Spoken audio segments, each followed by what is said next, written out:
Hey, this is Dennis from DJ's Classic Garage, and we've learned a lot from our runs at Mopar and our dyno test, all of which were quite disappointing.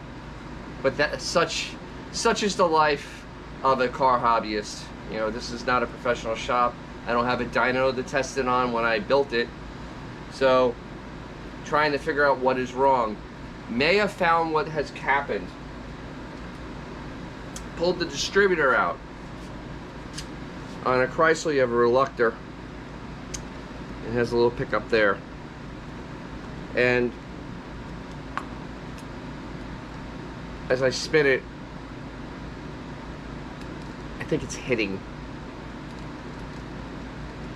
So we're going to take measurements on that and see if it's way too close, and that's what's causing the issues with my engine breaking up. Because if it's touching, that means it's going to be sparking way too early. Plus we're also going to pull apart and check the plate on the inside and see how many degrees that is. So that's all coming up in this fine old episode. Okay, so let's continue taking this thing apart. Man, I he-meant everything when I did this.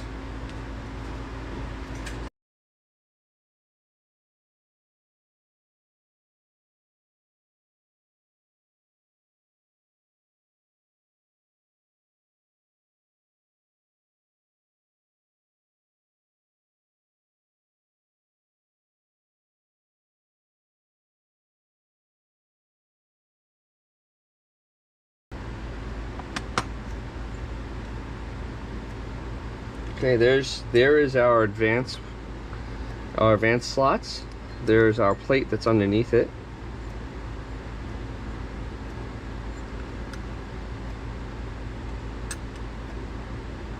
I think it's in 16.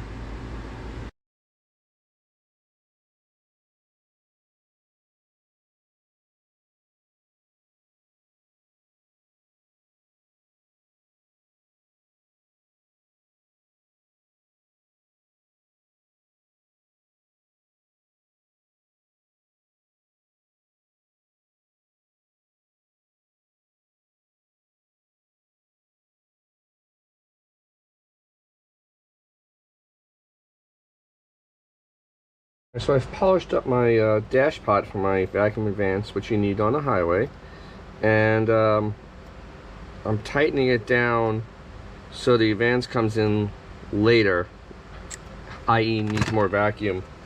So it's easier to do off the car because I can get my vacuum pump and you just wait for the arm to start moving. That's the initial vacuum. Oh yeah, perfect. So at least 15 inches. So that puts it, because when you're cruising, you have vacuum in the ported vacuum. This is now at 15 inches. Great.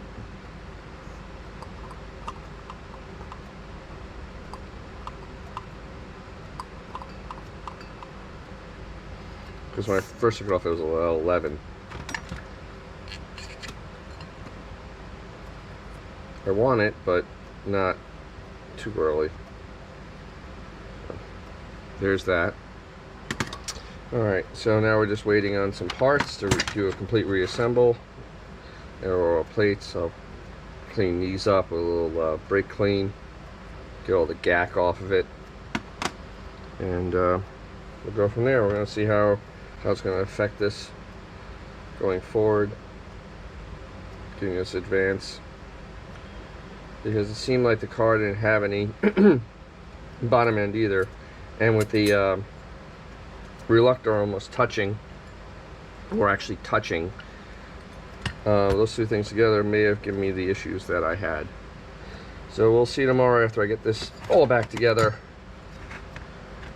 and we'll see this in the future. So we're gonna set everything up. We're waiting for the new bushing to come tomorrow. but we can do a fair amount of work on it today by just putting the old one on there for now and just swapping it out tomorrow with the new. I mean, theoretically, you probably could reuse this, but I'd rather not come apart in my car. Thing is, it's totally cracked on that one side, but that's good enough for me to set it up, and then I'll replace it tomorrow. Okay.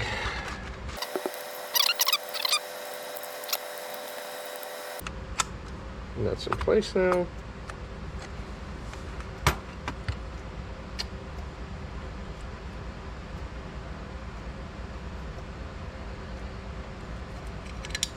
These are the back advance pot.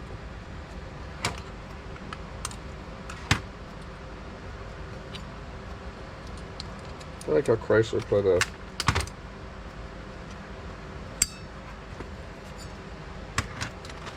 put a mounting tab right in the way of where you put the screw in. That is just, that's engineering.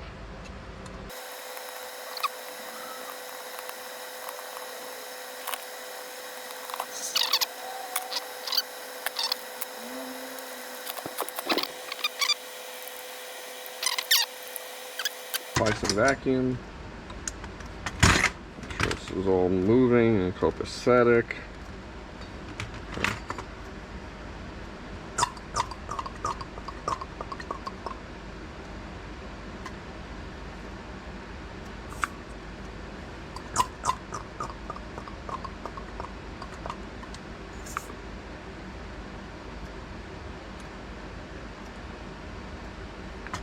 Okay.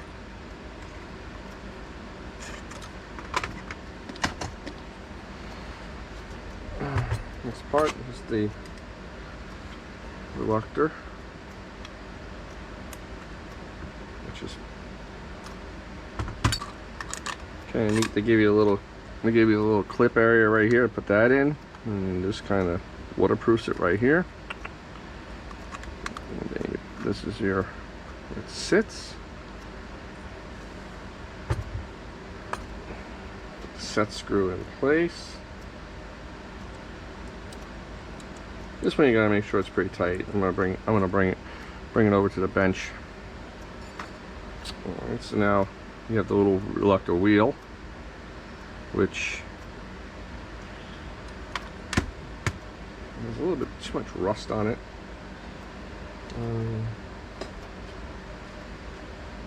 It's like a brass brush.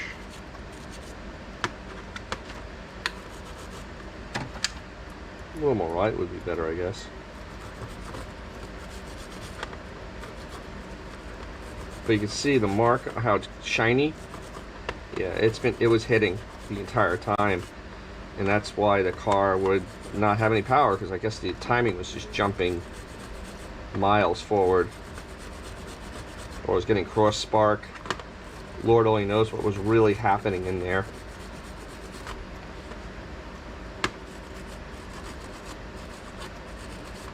That's why there's no rust or any type of dullness on there, because it was hitting. You can see it. Oh wow, you can see every mark where it was hitting.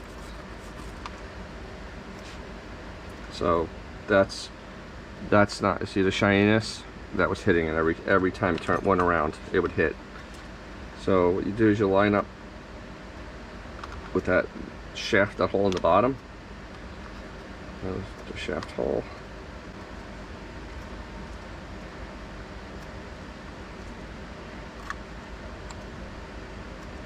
There we go.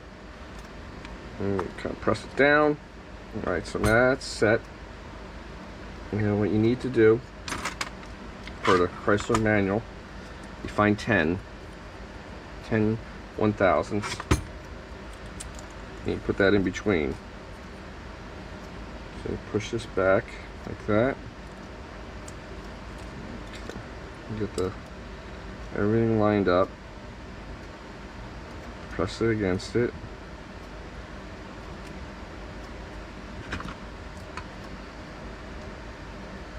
Tighten this down.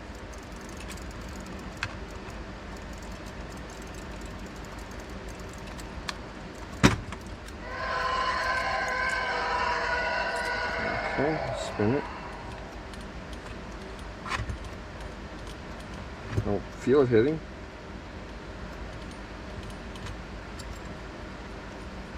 Okay, so then you need to take the 8/1000ths, line up random, and 8/1000 should squeeze right through. So it's now the gap is set, so you can see there's a little bit of airspace there, which is what you need. 8/1000ths, because it was hitting before, now it's no longer hitting, and I think that was a big part of my timing problem. So now I'm just waiting for this bushing to come in tomorrow. We'll put it in the car and we'll let her fire up. Let's see what I got. Alright, so my new collar came to make it so you don't have to rely on this piece of plastic anymore, and I got it from McMaster Car. That's the part number there, I'll have it in the description. Okay. CO50BO 1/2 ID, 1/2 inch inside diameter set screw collar. Okay. So we're gonna pull this old one out that I just put in there so I can put the distributor together. Take this roll pin out, if it ever comes out.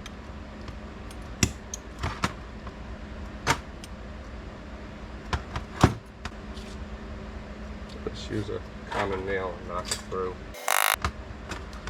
Okay. Slide that off of there. Slide this on. See where it is. Okay. Seems like go. Make sure it stays down. All right. So we're gonna make sure we're gonna take some Loctite red, because we do not want this coming apart inside the engine. That's kind of a bad, that'd be kind of a bad thing. Kind of don't like I know it would be great content, but I don't like rebuilding motors very much. Kind of not my favorite thing in the world to do. Okay, so some red sealer.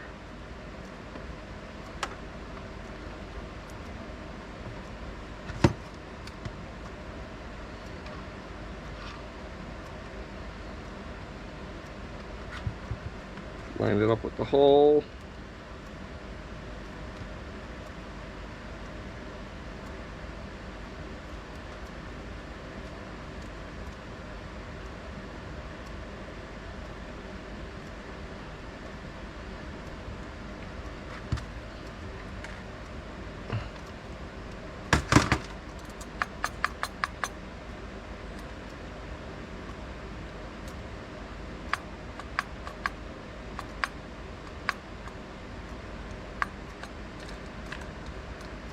It's about the amount of play it had before.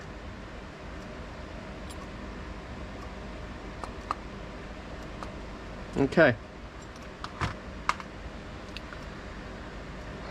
Time to install and time.